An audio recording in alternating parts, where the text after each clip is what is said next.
এই ভিডিওতে দেখাবো কিভাবে নিলয় এক্সপ্রেস থেকে ফ্লেক্সি লোড করবেন এবং স্কার্টস কার্ড অর্থাৎ এমবি এবং মিনিট কার্ডগুলো রিচার্জ করবেন। ঠিক আছে, তো এই জন্য কিন্তু আমাদেরকে রিচার্জ অপশনে ক্লিক করতে হবে। তো আমরা এখন জাস্ট রিচার্জ অপশনে ক্লিক করে দিব। রিচার্জ অপশনে ক্লিক করে দেওয়ার পর এরকম একটা পেজ চলে আসবে। তো এখানে আরেকটা প্রশ্ন উঠতে পারে যে রিচার্জ কমিশন কোন অ্যাকাউন্টের জন্য কত টাকা এবং এই কমিশনটা কোন পদ্ধতিতে পাবেন।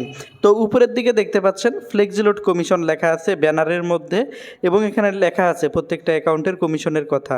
তো এখন আমরা রিচার্জ করার জন্য জাস্ট রিচার্জ অপশনে ক্লিক করে দিব। রিচার্জ অপশনে ক্লিক করে দেওয়ার পর এরকম একটা পেজ দেখতে পারবো। জাস্ট এখন আমরা যে নাম্বারে রিচার্জ করব সেই নাম্বারটি এখানে লিখে দিব। নাম্বারটি লেখা হয়ে গেলে আমরা নিচের দিকে অ্যামাউন্ট অপশনে যত টাকা রিচার্জ করতে চাই সেটা লিখব। এখন প্রশ্ন আসতে পারে এই নাম্বারটা যদি স্কিটও হয় তখন আমরা কিভাবে রিচার্জ করব, বা এটা যদি এমএনপি নাম্বার হয় তখন কিভাবে রিচার্জ করব। এই জন্য এই পাশে থাকা অপারেটরের জিপির যে লোগোটা দেখা যাচ্ছে এখানে আমরা ক্লিক করে দিব। এখানে ক্লিক করে দিয়ে এই সিমটা যেটাতে মাইগ্রেশন করা স্কিটো হলে স্কিটো সিলেক্ট করব।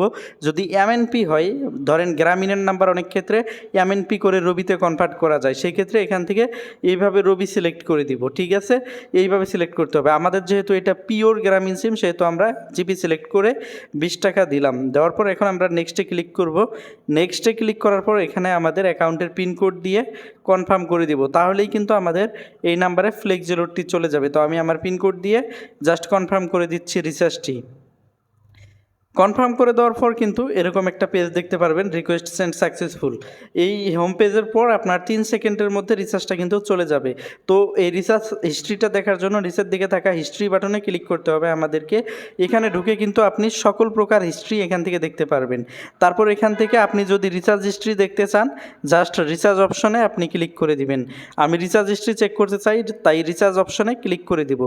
রিচার্জ অপশনে ক্লিক করার পর আপনি কিন্তু সকল অপারেটর দেখতে পারবেন। তো গ্রামীণ, বাংলালিংক, রবি, এয়ারটেল সবগুলো আলাদা আলাদাভাবে শো করবে। তো আমি সব হিস্ট্রি একসাথে দেখব, এই জন্য অল হিস্ট্রিতে ক্লিক করে দিব। ক্লিক করে দিলে আমি যে রিচার্জগুলো করেছি সব কিছু কিন্তু এখানে শো করতেছে সুন্দরভাবে। তো আপনারা দেখতে পাচ্ছেন এখানে কিন্তু এই যে দেখেন কমপ্লিট দেখাচ্ছে, তার মানে রিচার্জটা চলে গেছে। ঠিক আছে, রিচার্জ অ্যামাউন্ট 20 টাকার নিচে কিন্তু আমরা আরেকটা আলাদা অ্যামাউন্ট দেখতে পাচ্ছি 19.60। ঠিক আছে, এটা হচ্ছে আপনার কোস্ট, আপনার অ্যাকাউন্ট থেকে কত টাকা কাটছে। দেখুন আমরা রিচার্জ করছি 20 টাকা কিন্তু আমাদের অ্যাকাউন্ট থেকে কাটছে 19 টাকা 60 পয়সা, অর্থাৎ আমরা 40 পয়সা কমিশন পাইছি। অর্থাৎ প্রতি হাজারে 20 টাকা ধরে আমরা রিটেইলার অ্যাকাউন্টের জন্য কমিশনটা পাইয়েছি। তো এটাই হচ্ছে কমিশনের মূলত সিস্টেম। ঠিক আছে, আশা করি সবাই বুঝতে পারছেন। তো এখন আমি দেখাচ্ছি যে কীভাবে মূলত স্কার্টস কার্ডগুলো রিচার্জ করতে হয়। তো চলুন শুরু করে দেই। তো এমবি মিনিটের যে স্ক্র্যাচ কার্ডগুলো রয়েছে এগুলো কেনার জন্য কিন্তু আমরা জাস্ট এখান থেকে কার্ড অপশনে ক্লিক করে দিব। কার্ড অপশনে ক্লিক করে দিলেই কিন্তু আমরা অপারেটর দেখতে পারবো। আমরা যেই সিমের কার্ড কিনবো জাস্ট সেটার উপর আমরা ক্লিক করে দিব। তো আমি গ্রামীণ সিমের কার্ড কিনবো সেহেতু আমি গ্রামীণ অপারেটরের উপর এখন সিলেক্ট করে দিচ্ছি। তো গ্রামীণে সিলেক্ট করার পর কিন্তু আমরা এখানে একটা কার্ড দেখতে পাচ্ছি।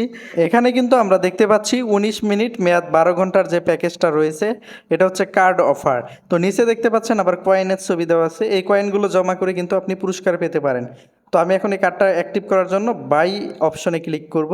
তো জাস্ট আমি এখন বাই অপশনে ক্লিক করে দিলাম। তারপর এরকম একটা হোম পেজ শো করবে, এখানে আমার পিনকোড দিয়ে কনফার্মে ক্লিক করে দিব।